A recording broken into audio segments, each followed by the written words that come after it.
السلام علیکم، خوش آمدید۔ جیسا کہ آپ جانتے ہیں کہ ہم اس سیریز میں آپ کے ساتھ قرآن میں بیان کیے گئے کچھ دلچسپ موضوعات کا ذکر کرتے ہیں۔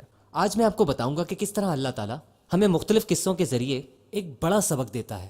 مجھے تو اس کا یقین ہے، اور میرا خیال میں سارے مسلمانوں کو اس بات کا یقین ہونا چاہیے کہ قرآن میں جو بھی بات بیان کی گئی ہے وہ کسی خاص وقت کے لیے محدود نہیں ہے۔ جب اللہ ہمیں کوئی بات بتاتا ہے جو بہت پہلے واقع پذیر ہو چکی ہے تو وہ اس کی مخصوص قسم کی تفصیل بیان کرتا ہے، یعنی دوسرے الفاظوں میں ایک واقعے کے بہت سارے حقائق ہوتے ہیں لیکن سب بیان نہیں کر سکتے۔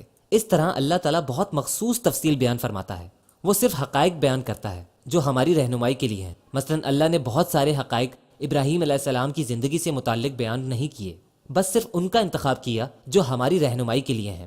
اسی طرح موسیٰ علیہ السلام کا واقعہ قرآن میں کئی جگہ ان کا ذکر ہے لیکن مخصوص باتوں کی ہی نشاندہی کی گئی ہے۔ ایک بات جو مجھے بہت حیران اور پریشان کر رہی تھی، میں اس کے بارے میں سوچ بھی رہا تھا کہ جب موسیٰ علیہ السلام فرار ہوئے اور مدین پہنچے، پھر دو لڑکیوں کے مویشیوں کے لیے انہوں نے پانی نکالنے میں مدد کی اور چلے گئے، تو ان کے والد نے ان سے پوچھا کہ آج اتنی جلدی پانی کیسے مل گیا؟ پھر ان میں سے ایک کو واپس بھیجا گیا۔ اگر اس کے بارے میں سوچیں تو اللہ تفصیل کیوں بیان کر رہا ہے، وہ بھی اتنی اہم باتوں کے بیچ، کہ کس طرح موسیٰ علیہ السلام وہاں سے نکلے اور پھر ان کا فرعون سے کیسے سامنا ہوا اور اتنا بڑا معجزہ پیش آیا۔ ان سب باتوں کے درمیان اللہ اس مخصوص واقعے کو بیان کر رہا ہے، وہ ہمیں کچھ سکھانا چاہتا ہے۔ اور وہ کیا ہے؟ تو سورہ قصاص میں اس سے متعلق آیت ہے جس کے دو طرح کے معنی ہیں، کہ ان میں سے ایک واپس شرماتے ہوئے آئی، اور یوں بھی بیان کیا گیا ہے کہ ان میں سے ایک شرمانے کے باوجود واپس آئی۔ مجھے بڑی حیرانی ہوئی کہ یہاں پوری انسانیت کے لیے کیا بیان کیا جا رہا ہے کہ عورت کو کس طرح چلائیں، یہ اللہ کیوں بتا رہا ہے؟ تو غور کرنے سے آپ کو یہی بات معلوم ہوگی کہ اللہ نے ہر اس بات کا ذکر اپنی کتاب میں کیا ہے جو انسان کی رہنمائی کے لیے ہے۔ عورت کے چلنے کا انداز ایک طاقتور، مؤثر اور ایک انتہائی پر اسرار عمل ہے۔ اس کا معاشرے پر اثر ہوتا ہے، یعنی عورت کے چلنے کا انداز وہ عمل ہے جو مردوں کو بہت زیادہ اٹریکٹ کرتا ہے۔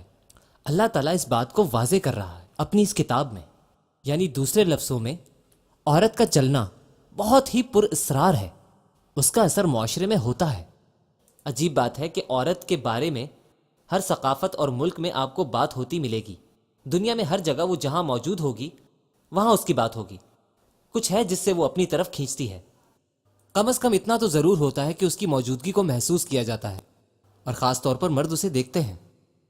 یہ سب سے کم ہے جو ہوتا ہے۔ اس کا کوئی نفسیاتی یا روحانی اثر ہے کہ ایسا کچھ ہوتا ہے اگر عورت کہیں سے گزر رہی ہو۔ ایک مخصوص شرفیہ خاندان عورتوں کو معاشرے سے چھپا کر رکھتا تھا۔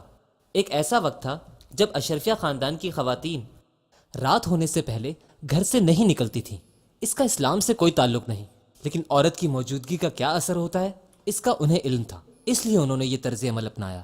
اس لیے اللہ تعالیٰ مردوں اور عورتوں دونوں کو بتا رہا ہے کہ عورت کا لوگوں کے درمیان کیسا کردار ہو اور اس کا کیا اثر ہو سکتا ہے۔